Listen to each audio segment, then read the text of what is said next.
Hello, everyone, and welcome to our celebration of the 2021 winners of the Ayn Rand Institute's Anthem essay contest. Ayn Rand's short novella, Anthem, was published in 1937. Since then, the book has sold well over 7 million copies. The book has challenging and enduring themes, and its characters continue to intrigue and inspire readers around the world. ARI is very proud to sponsor this essay contest, as well as contests on Rand's novels The Fountainhead and Atlas Shrugged. My name is Aaron Smith. I'm a fellow and instructor at ARI. And let me just say briefly what we're going to do today. We're going to start with some information about the essay contest and related programs for teachers and students. We'll talk about some of the resources that ARI makes available to people interested in learning more about Rand's ideas and works. And then we're going to highlight certain key passages from each of the winning essays. At the end, we'll announce the winners of the contest. That's what you're waiting for. There are 5 third-place winners who will receive $100, 3 second-place winners who will receive $250, and 1 first-place winner who will receive $2,000. Once we've announced the winners, we will post the winners' names and first-place essay on our website for everyone to see. One disclaimer before we get started is that there will be plot spoilers today. So we're going to be discussing elements and aspects of the students' answers to our questions about the book. So if you haven't read the book, you might want to wait and watch this later after you've read the book. It doesn't take long to read, so go after it if you haven't done it. So now I'd like to bring on the Ayn Rand Institute's president and CEO, Tal Tzfani. Tal, welcome. Thank you, Aaron. It's a pleasure to be here. Thanks. Nice to have you here. So all of us are here at the Institute because we've encountered Ayn Rand's novels or works and ideas in some form. It's had an impact on us, and it's shaped in certain ways our approach to life and maybe a career. So can you tell our audience how Anthem, or maybe Ayn Rand's novels more broadly, have impacted you when you read them? What effect did it have? Well, it had a tremendous effect. I was not lucky to get introduced to Rand's writings when I was young. I was turning 40 when a friend of mine gave me Atlas Shrugged for the first time. And I read the novels actually in reverse order. I read Atlas Shrugged and then The Fountainhead and then Anthem. And each one of them really impacted me in different ways. Atlas opened my eyes to a whole new way of looking at the world. The Fountainhead drove me to make real changes in my life. And Anthem was such an inspiration that actually it inspired me to write my own young adult book. One of the things that I remember, I was so inspired by the fact that it was written in first person, being in somebody's head and seeing the whole story through somebody's eyes, the camera never leaving his head. And it actually impacted me in a real way to write my own, little book, young adult book in first person. And the whole idea of this dystopian world with equality, as a kid who grew up in a kibbutz, I don't know if the young people here know what a kibbutz is, but a kibbutz is a commune in Israel. And I was Tal 318. My clothes were marked with 318 because I was growing up in a place. Yes. I was not the property of my parents. I grew up in a kid's house. So it was not as dystopian as Anthem, but a lot of elements were very similar. So I was so moved reading that book. And I remember then giving a talk in my daughter's middle school that they read Anthem.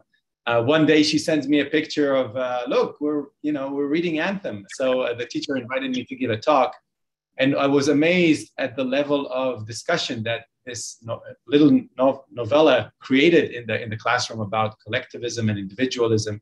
So deep impact on my life in many different ways, including Anthem. But can you tell us something about the ARI's Free Books for Teachers program, which is kind of, it's not the same as the essay contest, obviously, but there's a relationship between the two, and I think they nicely complement each other. So the essay contest was the first thing we started back a year after the Institute was established back in 1986. You can see it here on the slide. And the first was the Fountainhead. But then when the essay contest grew and we wanted to grow it even further, we surveyed a lot of teachers. And one of the things that came up is that it's very hard to get the books to the schools or ask all of the kids to buy the books. So we started the Free Books for Teachers program, and has been growing ever since. And we're just delighted to see the increasing demand for Rand's book. And I think the real reason why we're seeing that very high level of demand over the years and decades is because of the nature of the books, what they're presenting, the worldview in different levels. Anthem and the Fountainhead and Atlas are very different. But the engagement that the teachers are seeing in the classroom is like nothing else. I remember that my own daughter told me, oh, we read 1984 and then Anthem. And oh my God, Anthem was so, was so captivating, and the discussions in the classroom were so interesting. So I guess that's the attraction of Rand's, writings. There's something about, I think, also about Anthem that makes it different in many ways than some other books that are often taught in a unit, say on dystopian fiction or something, because that's the easiest place the most people, teachers like slide Anthem in. It's a short book. It's easy to fit into a shorter curriculum. One of the reasons why teachers gravitate to it. But then it's like, come for the short book, but stay for the ideas and the engagement, because it's often the case that the students just get really impacted by, I think, the personal nature of the book. And I think maybe also some of the romantic element of the book, the projection of something ideal, and that there's something that's lacking in so many stories that can present you with something worth aspiring to. And I think it's the age where young minds are asking themselves the big questions of life about who am I and what is life all about? And, what is the good? Is it about me? Is it about my values and my individualism versus what the collective is expecting from me? Is it my country? And again, coming from an environment, I grew up in Israel, and coming from that environment, it had such a huge impact when I read it for the first time. And I'm assuming that if I read it at 15 or 14 or 16, it would have opened a window that I hope we're opening to the thinking methodologies, if you will, or of a young mind asking themselves more philosophical questions about who owns my life, and what life is all about, and what are these? Should I, pursue my own values or somebody else's values? What will happen to society if we all become each other's, brothers keepers and things like that, versus an individualistic way of looking at life? So I think Rand just surfaces up so many interesting questions that it's a pleasure to see. It doesn't matter if you agree or disagree. Just the level of discussion that it creates in a classroom, I think, is highly inspiring for all of us. Yeah, and you can see that, like, as you know, I've been doing a bunch of these classroom visits for high school students and middle school students reading Anthem, and you can see that the kinds of questions that they begin to ask themselves are exactly the kind of questions they should be asking, even just irrespective of what conclusions they come to. They should be thinking on that level. So can you say something about what ARI is doing to expand its book program? Yeah, so we've introduced a new way to deliver books, the ebook program. And actually, when we introduced it, right when COVID hit, it was a huge success. And the feedback we got from the teachers is that it's a perfect solution. So regardless if you're doing it physically or in person or remotely, I think the ability to download the ebooks, distribute them very easily to the kids, and then the other benefit is that they keep it. So over the years, we've distributed over 4.7 million books, and it's growing year over year. And I maybe that's an opportunity to say a big thank you for the people who are making all of this possible. Every book is being purchased with the money of hard-earned money of individuals who want to allow young kids to have the same experiences that they had reading those novels and the impact that it had on their lives. So it's really inspiring to see business people and intellectual professionals, as we call them, give the gift of Rand's books to those young students. Well, thanks a lot for that, Tal. Thanks a lot for taking the time to come on the program. I know how important this program is to you, and it's close to your heart, and you're happy to take the time out of your schedule to come speak with the contestants, in effect. Thank you very much. And two last things. First, thank you for all the teachers who are teaching those novels in their classrooms. I hope they're enjoying our program. And thank you to the students who are, it's always such a pleasure to see the high level of writing and thinking at very young ages. And it's so inspiring to just see those young minds dealing with and chewing on those ideas. Is just a pleasure and a joy. So yeah, it's a beautiful program, and we love investing in it. Thanks a lot, Tal. I appreciate it. Thank you very much. So now I want to bring in my colleague, Sam Weaver. Sam is a junior fellow at ARI, and lately he and I have been speaking to middle school and high school classes about Anthem, live Zoom visits and so on. So I'm glad to have him on the show. We've been thinking about Anthem for some time. We've both read the winning essays and have some thoughts about them. So Sam, welcome. Thanks, Aaron. I'm glad to be here and excited to celebrate these excellent essays. Yeah, agreed. So can you tell us something before we get to the highlights from some of the essays? Can you tell us something about some resources that ARI has for people who are interested in Ayn Rand's novels or ideas, they want to dig deeper and so on? Yeah, I have a few resources I want to bring up. So one thing that you and Tal have already talked some about is the free books program, which is free books for teachers. You can go to the link that is up on your screen right now if you're a teacher and request a set of books. We have Anthem and The Fountainhead and Atlas Shrugged and We the Living. So all of Ayn Rand's novels. You can get digital versions of Anthem, which I think has proved very useful for a lot of teachers, especially in the past year or so. We also offer classroom talks that Aaron and I and some other of our colleagues at ARI do, where if you want someone to come and talk to your class about Ayn Rand's novels, Anthem, or another one, and answer questions from your students and sort of get into some of the ideas in the novel. We love doing those. And all you have to do is go to that link that's under Classroom Talks, and you can just submit a request and we'll get in touch with you to schedule someone to come and speak to your class.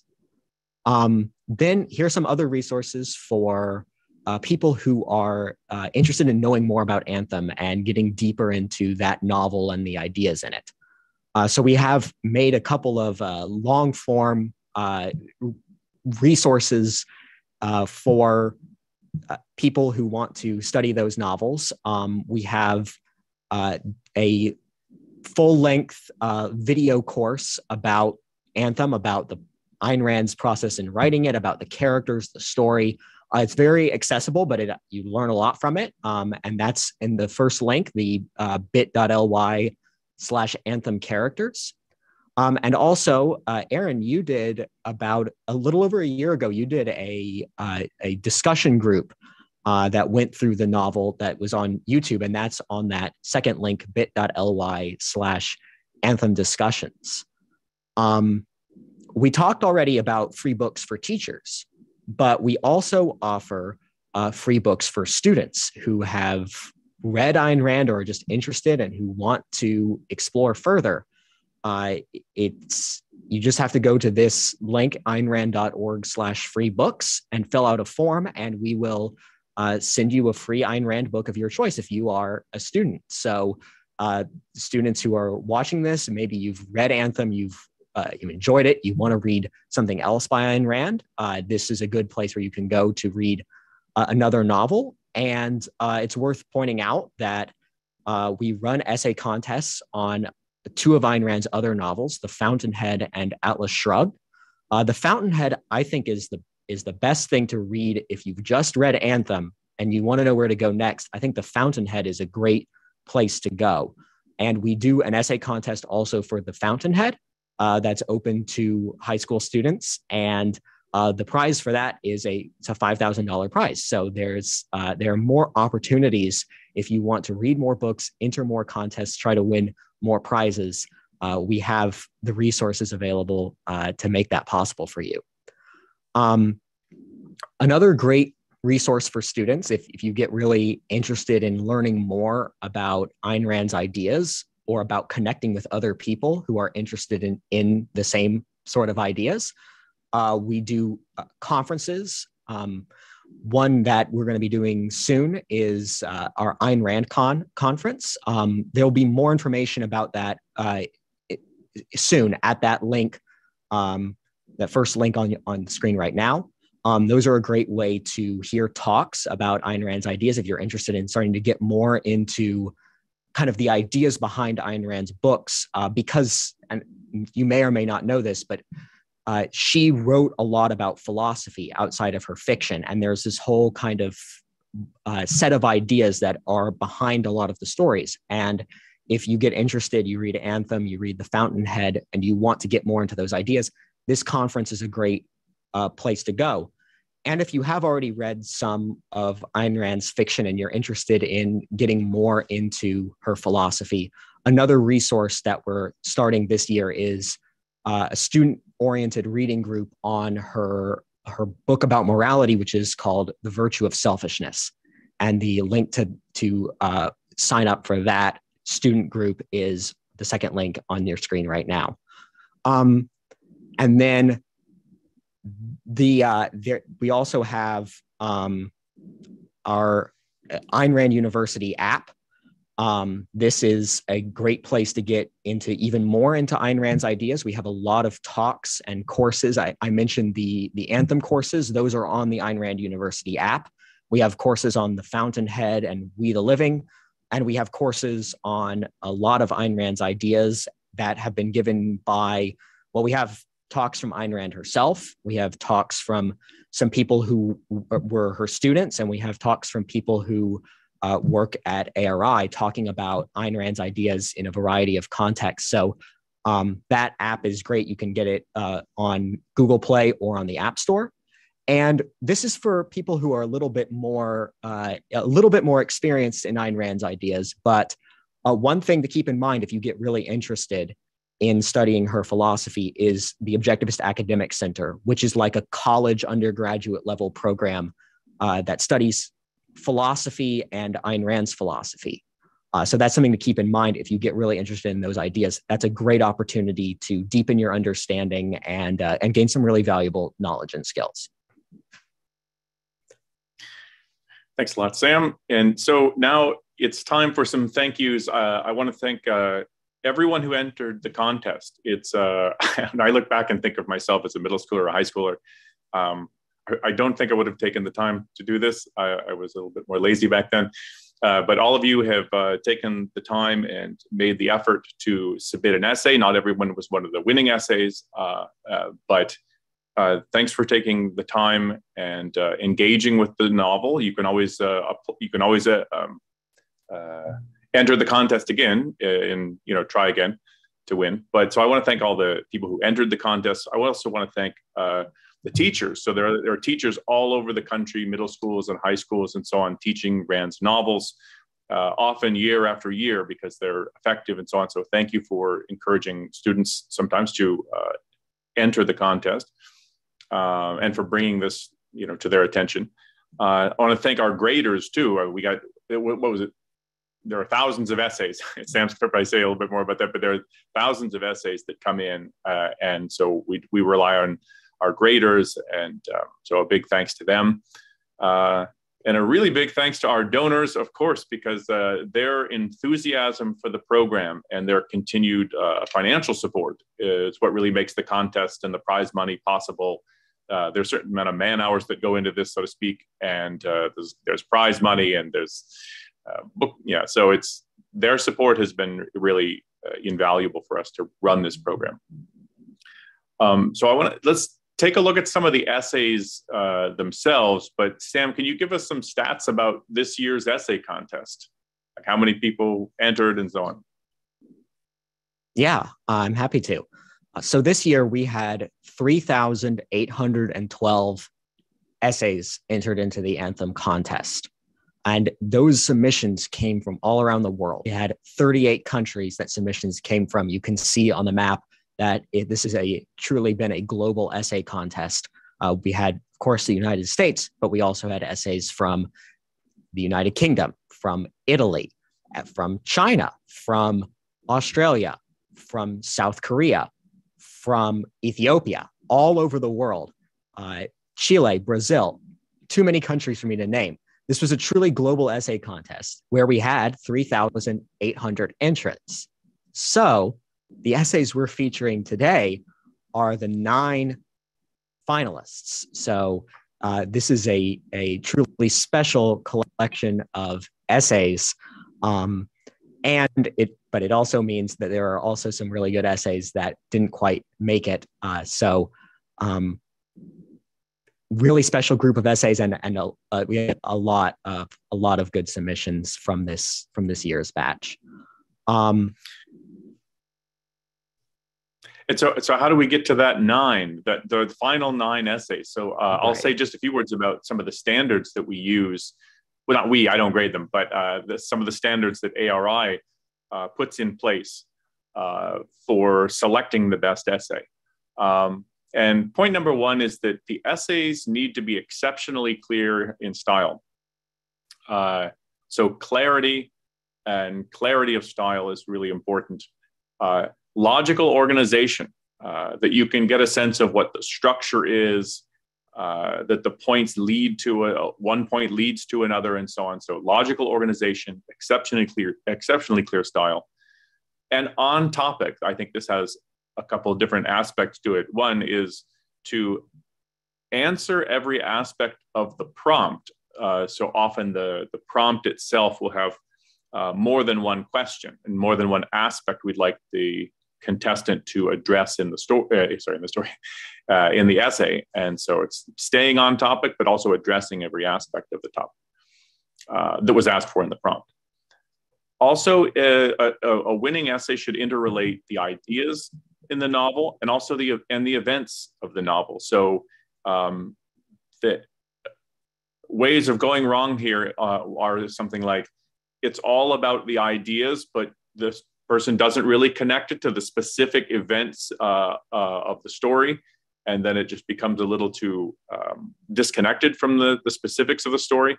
Or on the other side is, it's all about the concrete, particular things that happen in the novel without connecting it with the wider abstract meaning of the story and the ideas involved. So it should integrate both of those things. So the ideas are, in effect, being dramatized in the particulars of the story, and a good essay should have a good grasp of that. And it should display understanding of both.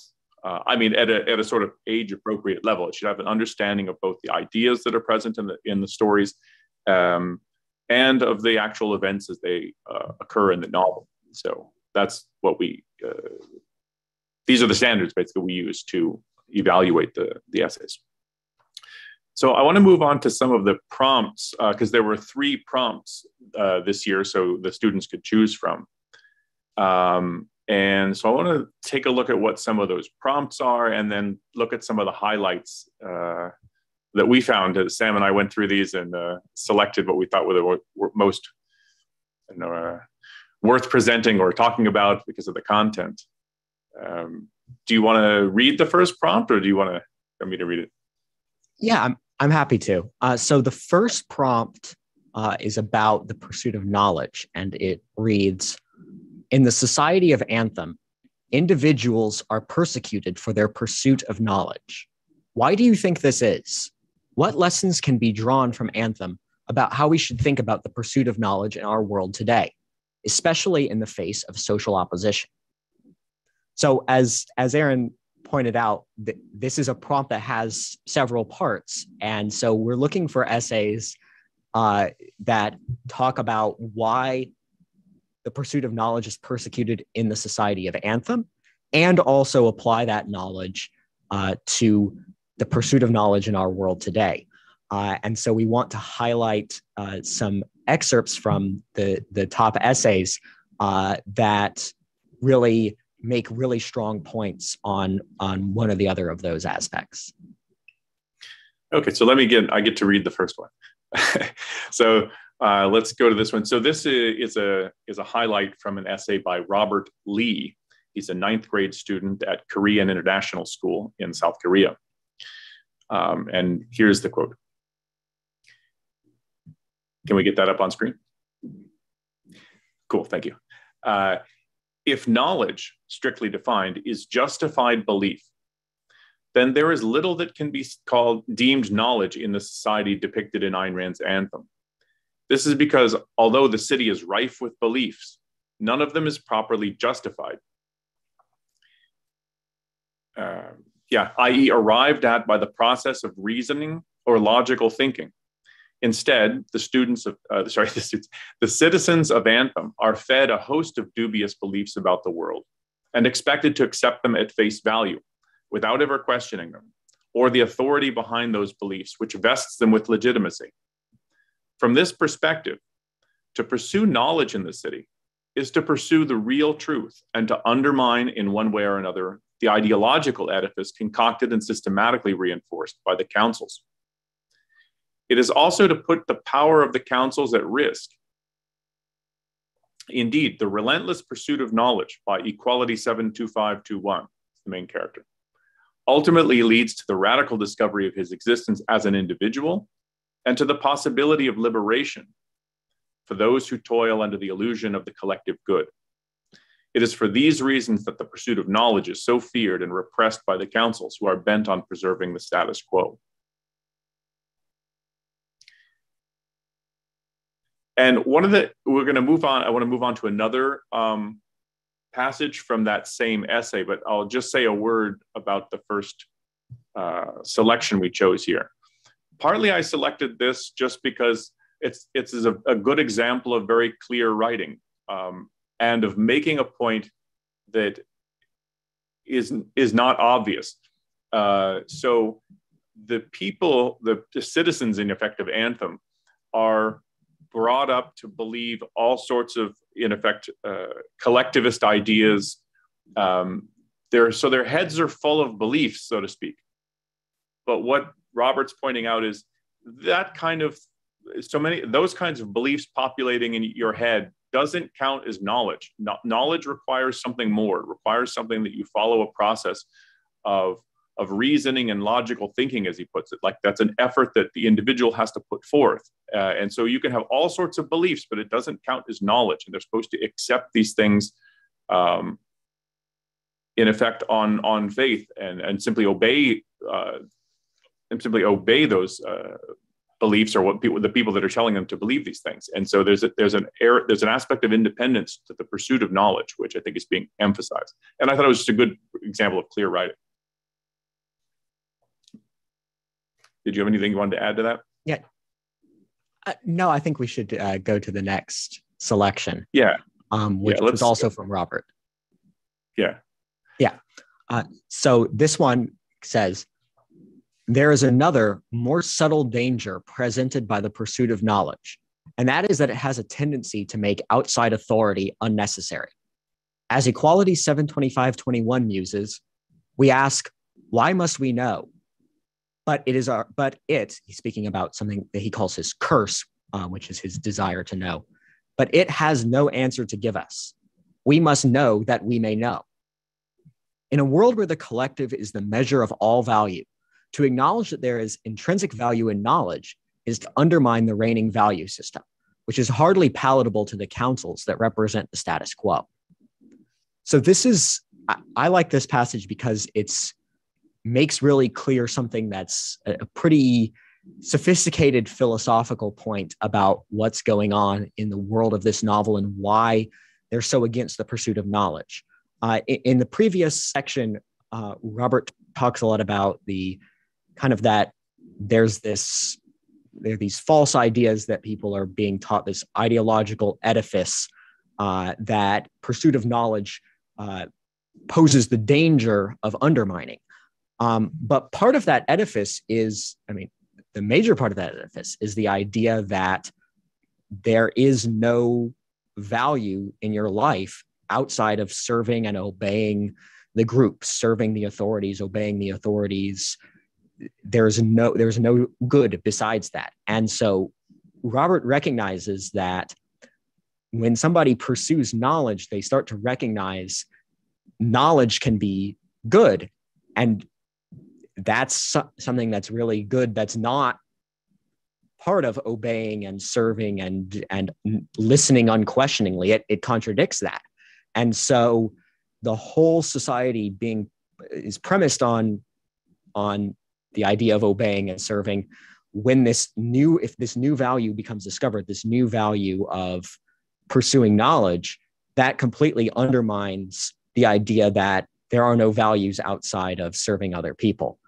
So it's this sophisticated point about the moral values that people are being preached in this society, and the fact that pursuing knowledge enables one to discover a value knowledge that is outside of the bounds of what they're taught to believe is moral and good.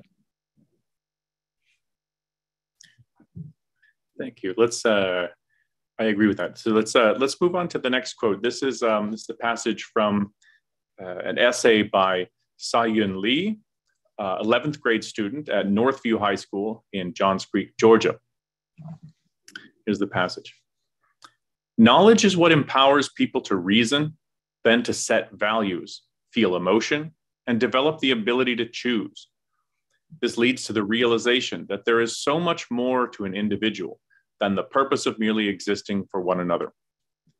If the citizens, empowered by the discovery of the individual, begin to pursue their own interests, the chains that trapped the physical body from rebelling, the handcuffs that prevented them from flourishing, and the mental fog that shrouded human potential will all be defeated. This outlines the council's most frightening nightmare, that the citizens' eyes will be open, their backs turned away, and their minds unresponsive to authority's power. Now, one of the things I really appreciated about this is it's touching on a similar theme about the relationship between knowledge and values, and the ways in which knowledge and independently chosen values, independently reached conclusions, make one more immune from and not reliant on authority. And I think, so it's a similar point that's being made, but I think made with very evocative language. The word choices, I think, are appropriate and impactful. So I just really like the writing in this passage.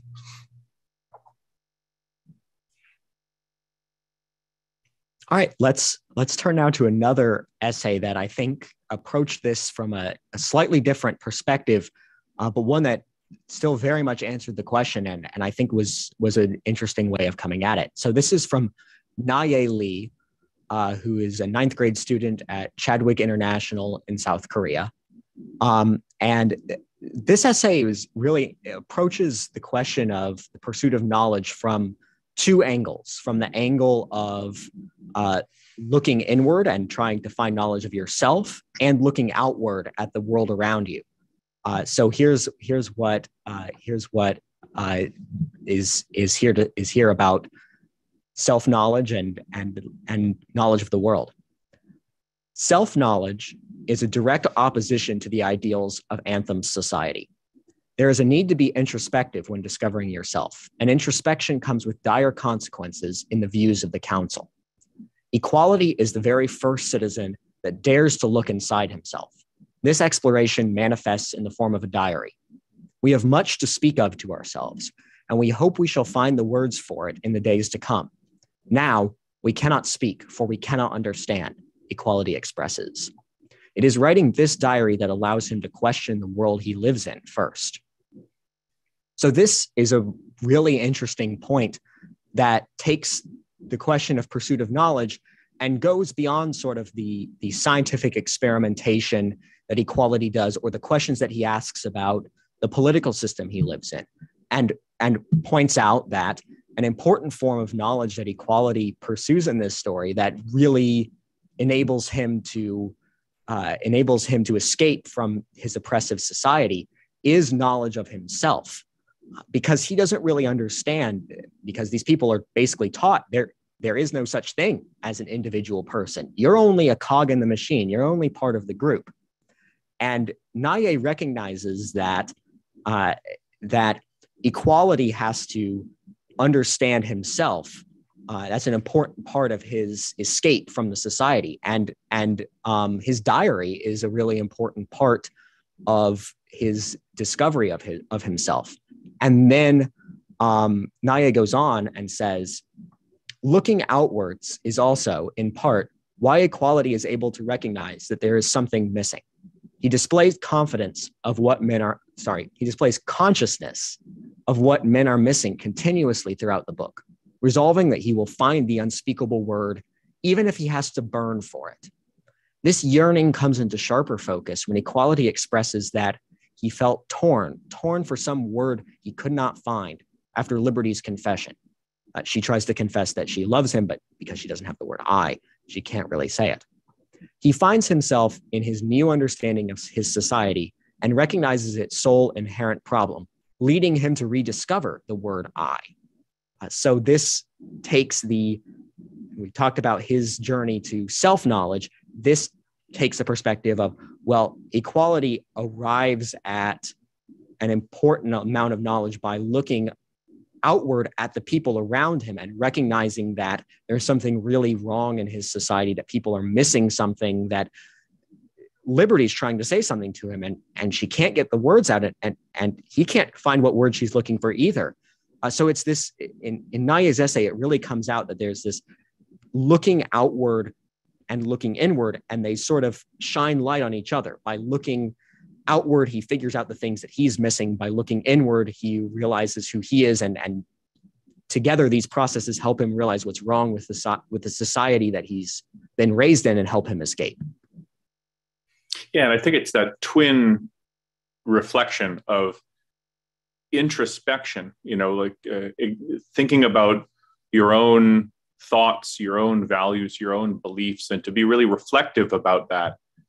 And the story is told through Equality's diary, which he keeps. And so you're in effect reading a journal of him reflecting on himself, his actions, his goals, the kind of things he feels guilty for, the kind of things he's trying to achieve, and so on. So he's a very introspective person. And I think philosophical people who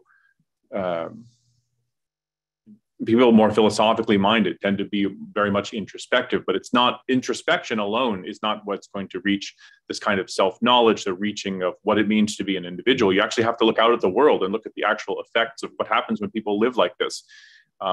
Do the people around me seem happy? Why not? And then reflecting on why don't I feel happy? What am I prevented from doing? And it's this looking both at the world, but also looking internally at your own thoughts and beliefs. I think both are essential. So I thought that was an interesting angle that Nye took. Let's look at another excerpt. This one also on the same prompt. This one's from Nathan Hawkins. He's a 10th grade student from Terre Haute South Vigo High School in Terre Haute, Indiana.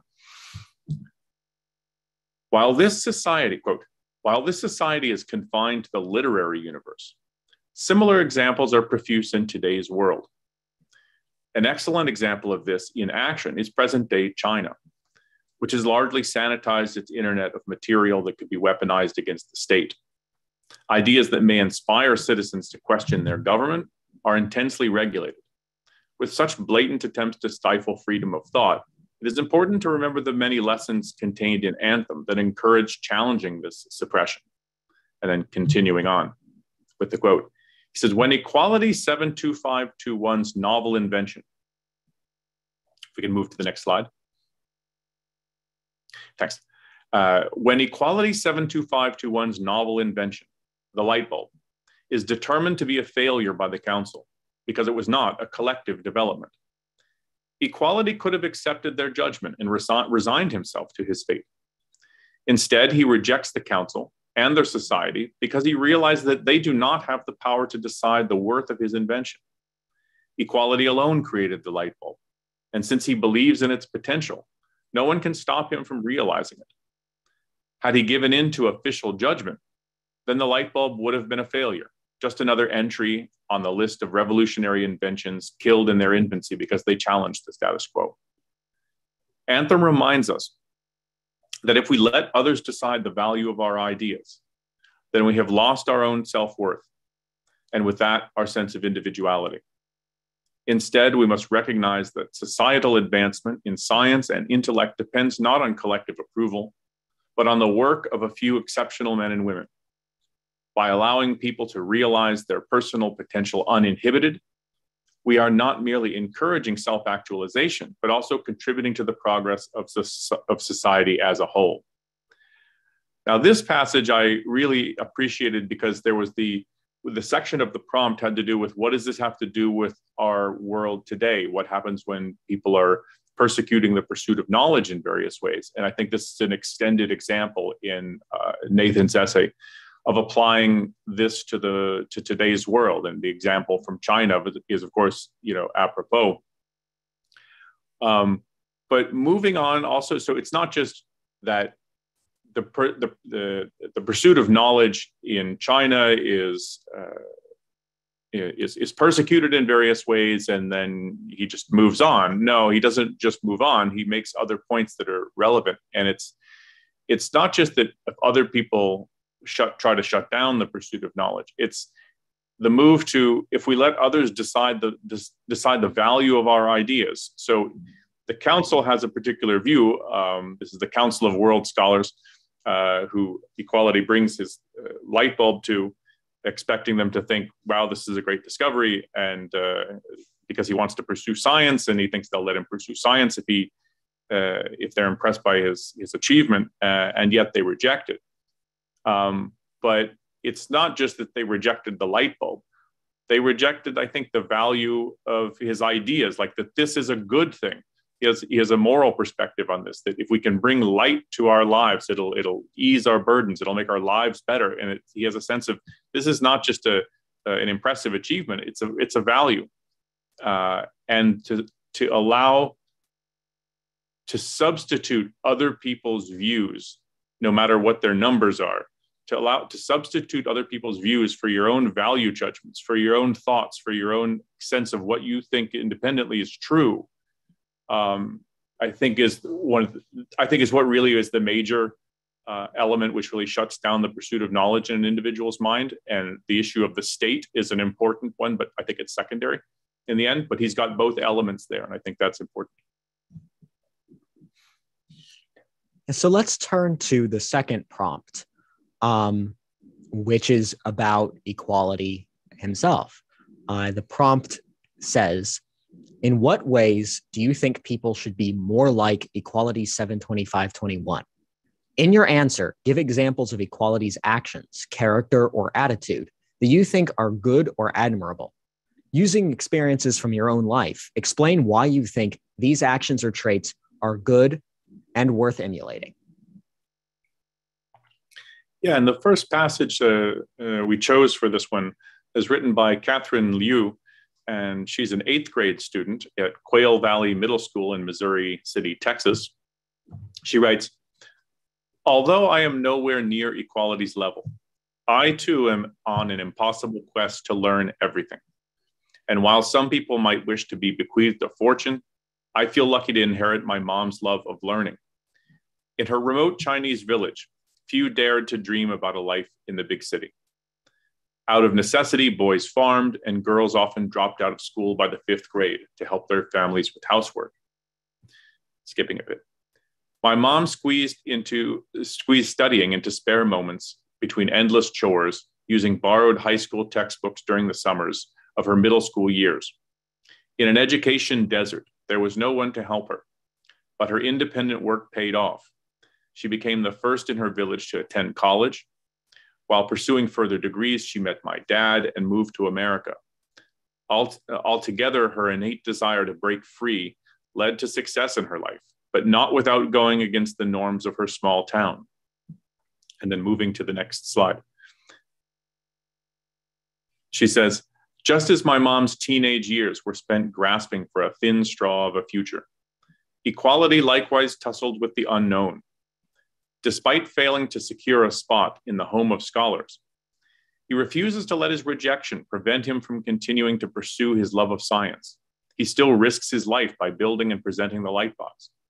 Although berated for experimenting individually, he is able to prove to himself that he can be worth more than where he is assigned.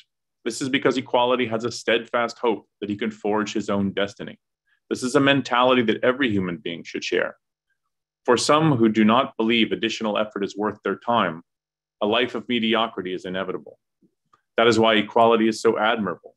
His never-ending persistence to pursue intellectual hobbies outside of his job is the same mindset that might make the lives of many people who hold comfortable but uninspiring jobs happier. Going to school is not the equivalent of street sweeping, but I can understand equality's enthusiasm to explore more. Now that passage, I think it brings in such a personal element, which, I mean, we asked for them to bring in some element of their personal life. But I think that does it very well. I mean, drawing on the experience of her mom growing up in China, and then some of the lessons that she learned from that, and then seeing in the character of Anthem, in the character of Equality, the kinds of traits that it would really takes to succeed in the face of that kind of adversity and maintaining independence while going against, you know, many of the kind of entrenched norms of your society. And she's taken this on, I think, quite personally, and finds that this really resonates, I think, with her and her own value pursuit. Yeah. So let's take a look at another essay that was written on this prompt by Jordan Kim, who's a 10th grade student at Seoul Foreign School in South Korea. And Jordan writes, Equality 72521, the protagonist of Anthem, demonstrates various virtues: intellectual curiosity, emotional honesty, and empathy for others combined with strong ego. And then later in the essay, he writes, Equality 72521's empathy for others is a trait that is particularly admirable. After he escapes from the city with the Golden One, Equality 72521 finally discovers his ego and takes time to look back on human history through reading in the library. A common hero would probably have rejoiced in his escape from his travails and celebrated his individual victory without any reflection upon what his victory implies. But Equality 72521 is not an ordinary hero. He is a modern Prometheus who becomes a beacon of hope in a spiritually desolate world.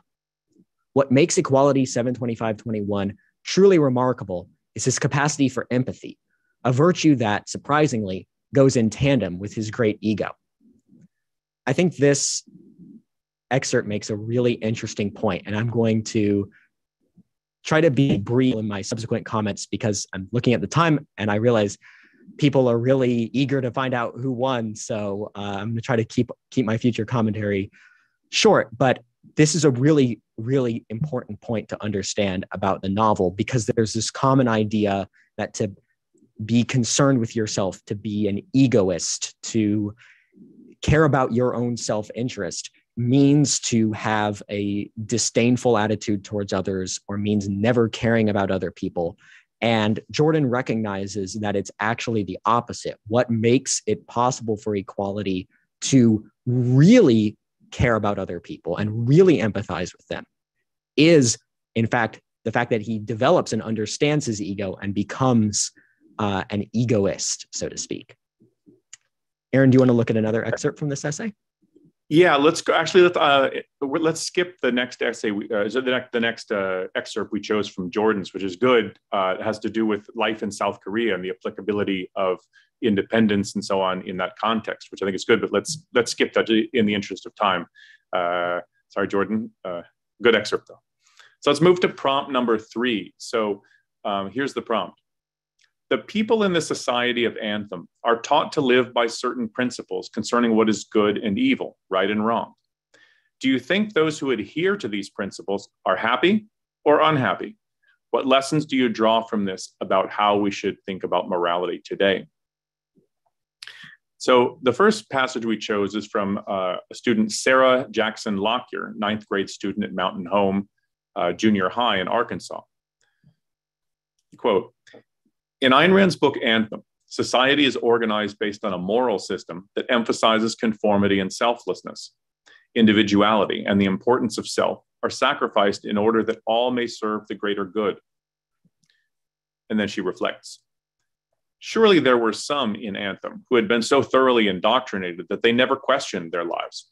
But this does not mean they were happy, or that only that they had lost the ability to question and to dream of anything else.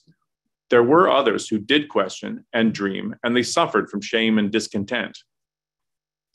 We strive to be like our brother men, for all must be alike, laments equality as he struggles with guilt over his personal desires. Equality notices his brethren, their heads bowed, shoulders slouched, eyes dull and avoiding eye contact, and he knows something is amiss. He describes one crying out for no reason, shaking and sobbing, and another who screams in his sleep, "Help us." All is not well with our brothers, equality reflects. The people who live in the society of Anthem are not happy, nor could anyone be living in such a society. We obtain our self-worth, she says, through the achievement of personal goals and the reward this brings. Therefore, there can be no true happiness in a collectivist society because there is no opportunity to develop pride in oneself. And we'll skip the second excerpt I chose from her essay, which was really good as well. So it emphasizes the focus on selflessness and conformity, and the way in which so she's reflecting on the fact that you could have a society where they're kind of inculcated with those kind of ideas, and yet they don't feel the pressure. In effect, they don't feel like what's so bad about it. And she said that might be the case, but it's not that they're living any kind of happy lives, that they've lost the ability then to even think of what would be a happy life, what would be something different, what would be something better. And so some sort of woozy, vague kind of contentment, in effect, because you don't know any better, is not the equivalent of happiness. And it takes real personal achievement to really become happy. So what you need is not those kind of ideas. You need something very different. Move to Eric's essay from Eric's. Yeah, let's take a look at let's look at an excerpt from Eric Chung. He is a 10th grader at Woodbury Forest School in Virginia. And here's what Eric wrote. There could be some pleasure in losing oneself in a group or something larger than oneself. That might be why the students in the novel declare so faithfully each night, "We are nothing, mankind is all." Thinking oneself as nothing, in one sense, is liberating. That is, it liberates oneself from having to think for oneself, an arduous intellectual achievement signaling adulthood. Such self-abnegation can obviate choice-making, and in doing so, help in eliminating the terrible burden of responsibility. Indeed, the temptation towards what the Enlightenment philosopher Immanuel Kant called self-imposed nonage is not a transitory one, but a perennial one. And this is one of Kant's better lines. This is a really interesting point. So I actually did grade some of these essays, and I noticed that a lot of the responses to this question were kind of struggling with being asked, are the people in society who live by this moral code really happy or not?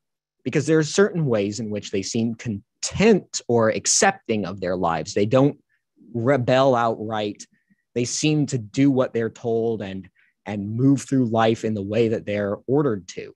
But at the same time, as Sarah pointed out, they're also like people screaming out in the night. There's signs that something's really wrong with people. And I think Eric did a really good job of understanding why some of the people seem to be in a certain way content, even though they're not really happy. That they're not really happy, but they are sort of willing to accept everything they're told and stop thinking and stop questioning because it's the easier thing to do. And it's difficult to think for yourself. It's difficult to pursue what you really want. It's easier to just go along to get along. Oh yeah, whatever they say, whatever the authorities say, yeah, I'll do it. I'll just be part of the group. I won't strive to define my my own goals and try to understand for myself. It's easier. It doesn't lead to happiness, but it's an easier way. And Eric did a really good job of picking up on that. Do you want to move now past? Yeah, let's move past. There's more from Eric's essay. There's more from Eric's essay, which is good too. But let's move to the next author here. This is a passage from an essay by Jungwoo Yu, 11th grade student at Global Vision Christian School in South Korea. So he writes, initially, Equality is also unable to find joy in his life due to his firm commitment to collectivism. As the book demonstrates, his adherence to the state's principles prevents him from bringing out his best qualities. For instance, Equality regards his intellectual and physical superiority as a, quote, curse, and views himself unfit to be good. Though he secretly aspires to be a scholar, he is relieved when the Council of Vocation assigns him the role of street sweeper and gladly accepts his life mandate as a way of erasing his sin. However, despite his struggles to reconcile his personal values with the state's ideology, his individualistic tendencies grow by the day, causing him to break the rules so that he can live his way. However, his transgressions do not lead to feelings of guilt or shame, but true happiness. He realizes the flaws of the city's ideology and reestablishes his moral compass by consciously placing I as the foundation of his morality. And one of the things I liked about this passage too is that it focuses on the struggle that someone has when they accept certain moral views, and they clash with their own personal desires, their pursuit of their own values, their pursuit of the truth, and so on. Is that where you find a clash between morality and my life, morality and what I want out of life, morality and my own chosen values. And it's a struggle and a clash that's dramatized in the story, and I think brought out very well in the essay. But it raises the question then too, is that if morality can have that kind of effect on people, you really need to think about what your moral views are. Like, are the principles that you've swallowed or agreed to or just accepted because that's just what's around you, are those actually true? Because they have a massive impact on the whole way you frame the way you think about your life and your value pursuit and yourself as an individual. And I think that's one of the things that really comes out in this section of the essay. Did you want to discuss Aaron, one of the other passages? I think let's skip the next one and go to the last one from Jung. I agree. Yeah. Why don't you read that one? It's a good one. Especially because we asked in this essay about not just to talk about the morality in the novel and how it affects the characters there, but to talk about how this applies to thinking about moral issues in society today. And in answering that part, Jungwoo wrote, we tend to have a complicated relationship with principles such as self-sacrifice and altruism. Society often labels individualists as eccentric and even immoral, encouraging us to put aside our self-interests and prioritize others' welfare. We live in a world that tests our sense of self-worth. However, we must realize that such obstacles are impotent against true individualists, and that ultimately we have the final say over which moral principles we will abide by. Only by honoring our values above all things will we achieve genuine happiness. And I think this is really some very good observation on today's society and this questions, the way morality is talked about today. I think we have a complicated relationship, to say the least, with principles such as self-sacrifice and altruism. I think that what Jungwoo is observing is that a lot of the moral principles that are preached in society today and treated almost as unquestionable are the same moral principles that are being taught by the city in Anthem, and that seem to play a part in what's hurting the people of that city, and that equality is sort of breaking away from. And Jungwoo's thinking, I think, in this about, well, what does it mean to be an individualist in a society where people are praising self-sacrifice? and that it seems like being an individualist means often being attacked on moral grounds, being called immoral, and being told to put aside your self-interest, prioritize others. But I think another important point, if this kind of sounds like a down note, that Zhengwu makes is that we decide ultimately what moral principles we will abide by. Whatever the social opposition that's put against us, we can choose our own values. We can choose to, this kind of social opposition note was brought up in the first prompts, but I think it applies just as well here. In the face of social opposition, we can still choose to define our own moral principles and pursue our own happiness, and choose the individualist route, even in a society that preaches self-sacrifice. But it takes a real responsibility of real first-handed independent thinking, as opposed to I'll just do whatever I feel like doing. It's a whole, to look at morality from that perspective is to be on the pursuit of truth when it comes to the good and the right, not the pursuit of whatever I want. And so the idea about it being complicated as a relationship, it's a good way to put it, because it is complicated. And what is complicated about it? What are the complications? Why are there confusions here? And that's the kind of questions I think people need to be asking. So now that we've gone through these excerpts, and that was enjoyable, I think, let's see who won what. So let's bring up the third place winners. I'll read those out.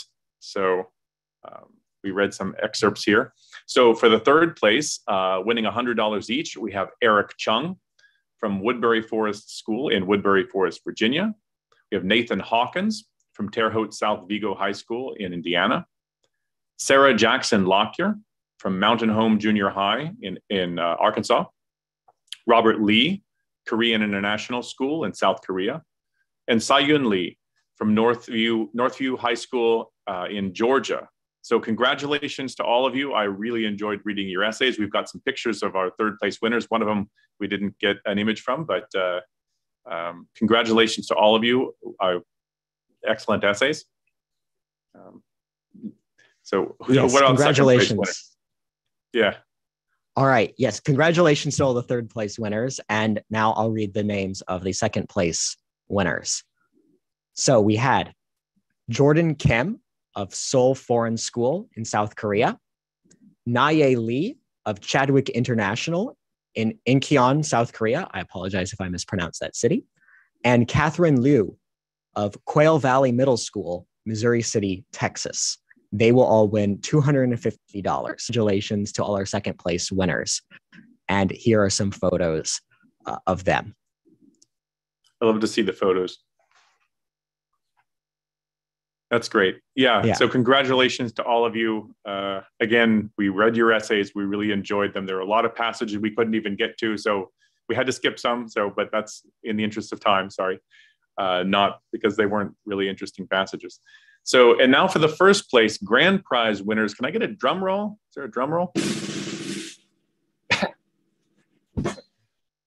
Great. Okay. So, winning first prize, we have Jungwoo Yu from Global Vision Christian School in South Korea.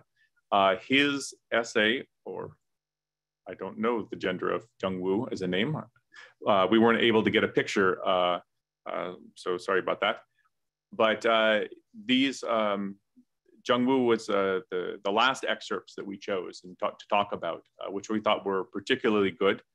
One of the things I appreciated more generally about Jungwoo's essay was that it had a good balance between focusing on the intellectual aspects, on the ideas involved, on individualism and collectivism, without being too idea heavy and then missing out on the details of the novel. But it had a reflection on our world today, and it was just a nice balance between some astute observations, a good amount of material and understanding about the ideas involved, and then the integration with the particulars of the story, I think, was just very well done. Yeah, so congratulations. I mean, that's awesome. You got the first prize. Spend the money however you want it, however you want. Congratulations. So yes. maybe we can, yes. maybe he wasn't able to attend the session today, but if you're watching this at a later date, connect back with us. I'd like to talk to you and talk to you a bit about the essay if we get a chance sometime. Yeah, so, we'd love to hear from you. Yeah. Yeah. What's going on next? Let's say, well, what's going on if you're a little bit disappointed that your essay wasn't selected? Well, we still have another year, another contest. So long as you didn't win the top prize, and so long as you're still in the appropriate range of grades, which is 8th through 12th grade, you can enter the contest again. And we have the link here, aynrand.org/contests. So you can enter into the Anthem contest, or if you want to take on a longer novel and try to go for a bit of a higher prize, we also have contests for the Fountainhead and Atlas Shrugged, which is even longer novel, even bigger prize. So those are all at that link. Another thing, again, we want to remind students that we are interested in sending you a free book. If you're interested in reading an Ayn Rand book and you're a current student, you can request a free book from us. We have the link. And we also, as we talked about earlier, we have free books, class sets for teachers who are interested in teaching Ayn Rand's novels. So please use these resources that we offer. We love to share Ayn Rand's novels and her ideas with teachers and students around the world. And we are here to provide resources, help, our knowledge to help you enjoy these wonderful novels. And since we weren't able to have the first place winner on screen to actually get to talk with them and to see what kind of impact the books have on people's lives, what I want to do is I want to turn now to a previous video clip from a previous Anthem essay contest participant, Victoria Guerrera, speaking about the impact of ARI's programs on her life and Ayn Rand's novels as well. I would like to start off by saying thank you to Tal and all of the board of directors at the Ayn Rand Institute for allowing me to speak today on behalf of millions of students. It is a true honor to be here today. I would also like to thank each and every guest for being here, attending this event, celebrating Ayn Rand's philosophies. I was first introduced to Ayn Rand in my senior year of high school by my English teacher, Mr. Albert Chemens. Little did I know that what seemed like a simple reading assignment would lead me to an epiphany. Reading Anthem made me realize how obedient I was becoming in a society that was ultimately destroying my greatest virtue, my independent and rational mind. I, like Equality 72521, was born with an inquisitive mind that was almost taken from me. In grade school, I was trained to sit quietly until everyone else has caught up. I was told not to ask too many questions or make statements that were incomprehensible to my fellow classmates. I was protecting the value of man's ego. To this day, I clearly remember the first time I opened up the book and read, "It is a sin to write this. It is a sin to think words no others think, and to put them upon paper no others are to see." I was instantly intrigued and quickly flipped through the pages where I discovered the repetitive use of words like we and our, where I and mine should have been placed. I was struck by Rand's ability to capture this dystopian collective society with the corruption of language. In class, we discussed how this striking feature of destructing singular pronouns emphasizes the power of language. I understood then that language was more than just words we use to communicate, but a device we use in grasping the world and our thoughts, and when manipulated, can be used to control one's thoughts. I will forever remember feeling joy when Equality 72521 discovered the word I. I am, I think, I will. This is when I finally understood the importance of individualism. It is not the ability to play an assigned role in a collective society, but the ability to be concerned with one's own interest, to pursue your own happiness as the highest moral aim, to trade value for value, not sacrifice yourself as the collective goal. It is having an independent, rational, and inquisitive mind. The central theme of individualism that is celebrated throughout Anthem is what truly left a lifelong impression on me. It rekindled the burning desire I had for knowledge. It reshaped me back into the independent, rational thinker and lifelong learner that I was meant to be. Rand's work encouraged me to pursue a career in advertising and marketing communications with a minor in American politics. Now, I analyze the exchange of value and the power language has on an individual in both a business sector as well as in American politics. And for that, I am forever thankful. I wouldn't be the person I am today if it wasn't for Ayn Rand's philosophies, the Ayn Rand Institute, and of course, my teacher and mentor, Mr. Robert Shemetz. Thank you.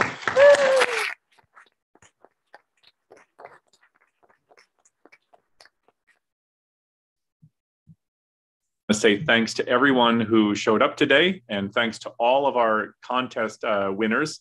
You deserve it. Thank you, and I wish you the best.